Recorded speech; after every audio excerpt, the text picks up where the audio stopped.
think it's funny that things happen to me, but at the same time, I get to share the experience with y'all. So I'm gonna tell you the entire hail damage process from start to finish. Be sure you stay until the end of the video because I'm gonna share some very specific tips that I did that I do think you need to do if you go through this process. So my brother was visiting and he took my car to go visit a friend, and on his drive over to visit the friend, a hailstorm just came out of nowhere and hit him when he was on the freeway. So he pulled off and tried to find some covering, but people were already parked there.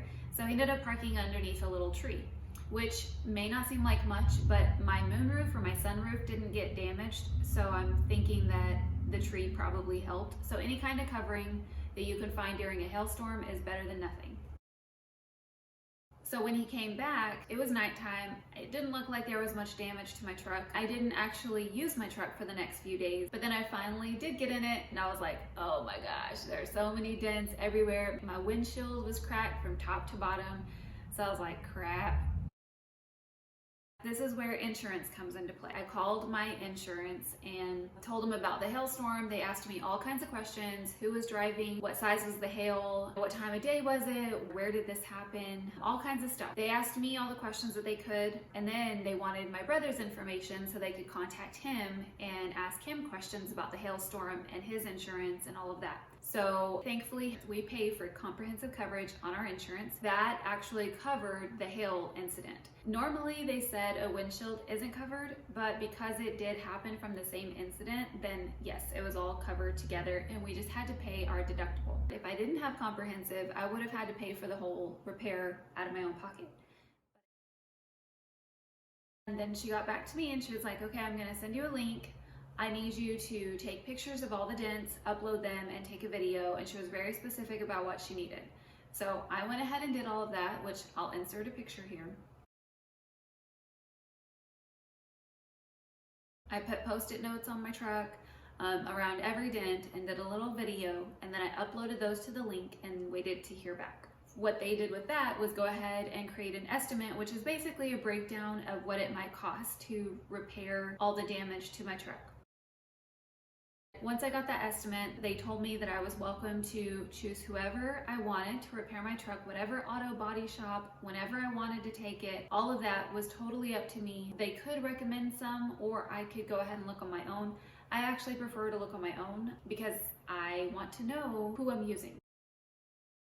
The first place that I checked out, I looked at their reviews. I looked to see how far away they were from me. I called them and I talked to a girl and I was like, hey, I'm thinking of taking my truck in. And she was like, well, go ahead and send the estimate. So I emailed the estimate to her. They looked it over and they were like, hey, we actually can't do your truck here. Your truck is aluminum. We don't do that here, but we have another place that does it. And it was kind of further away. So I was like, well, you know, instead of going further away, I will just look around my area and see if there's an auto body shop around here that does aluminum. So I got on one of my Facebook groups that's a local group and just typed in some keywords, hail repair, auto body shop, and then I went through the comments just to see who recommended who and what kind of work they did, and then I went to that auto body shop's Facebook page to see what else I could find out. I checked their reviews, I looked at their pictures, I looked at them on Google, just kind of scoped them out a little bit first. And then I decided, you know what, I like what I'm seeing here. They seem to be a good company. So I called them and I was like, hey, this is my issue. It's aluminum. I also have a cracked windshield. Can I do that here? He was like, yeah, bring your truck in, bring the estimate. We'll look it all over and we'll let you know. So I drove to their auto body shop. They looked at everything. He was like, yeah, we can do it. It is going to cost more than what they put on your estimate, but we'll talk with them about that. Now, the good thing is I did have rental coverage on my insurance so that I could get a rental for free. I mean, I'm paying insurance, so it's not really free. But Progressive covered my rental for the duration that my truck was in the shop. And Progressive set up that rental for me. If we weren't paying for rental coverage, then I would have had to find my own rental or borrow a car or hitch rides or something, which is totally doable. But I went ahead and got a rental. Enterprise was my rental company, and they were like, let us know what day you're gonna turn in your truck, and then you can come pick up your rental car. And my brain was like, I don't know how that's gonna happen. Y'all's slogan is pick Enterprise, we'll pick you up. So I thought, I'm gonna ask them. I was like, are y'all able to take the rental to the auto body shop so that I can drive away from there? And they were like, yes, where are you taking it? We'll meet you there. So I scheduled the date to drop off my truck and to get the rental, and it all worked together. The rental company told me, here's the stipulations, don't do this, do that, and make sure this or that. So Progressive paid for me using a rental car, but then I did go ahead and buy Enterprise's insurance. It was either Enterprise's insurance or use my own insurance, and I would rather just go, hey, a cow ran into the side of y'all's rental and here it is, y'all repair it, it's on them. Whatever happened to the vehicle was on them, and I didn't have to get my own insurance involved in a rental car. And I heard back from the auto shop. They told me, hey, we went ahead and looked at everything. We've talked with your insurance. Everything's covered. We're going to get started on it, and it looks like we should be able to have it done by Friday. We'll let you know.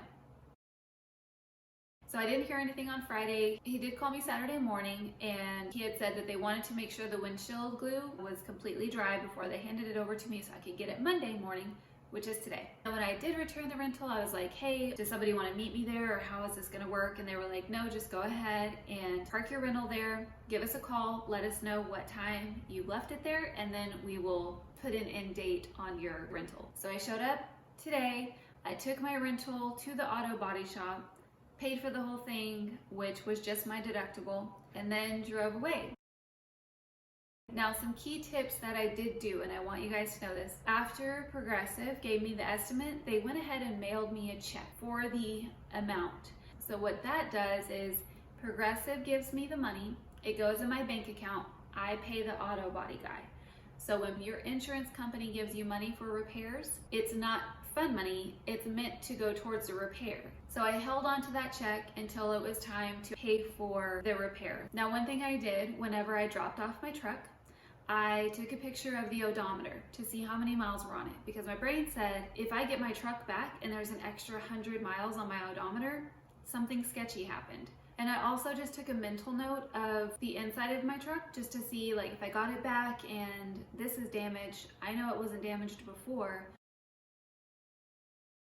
When the guy came and dropped off the rental, he was like, we're gonna do a walk around, basically so both of us can have eyes on and see that there are no damages, that there are no dents, that there are no dings and breaks and stuff like that. It was just a visual. However, I wanna cover my own butt.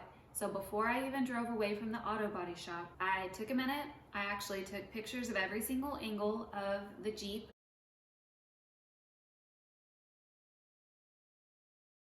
I did a video walk around.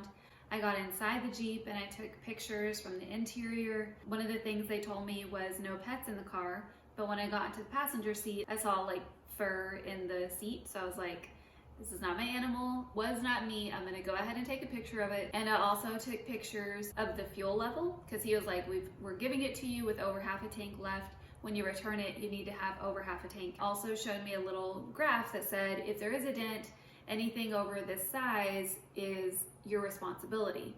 So I took a picture of that. Whenever my truck was ready and I went to the auto body shop and I dropped off my rental, I took a picture of the odometer there because I'm gonna leave the rental there and then Enterprise is gonna come pick it up.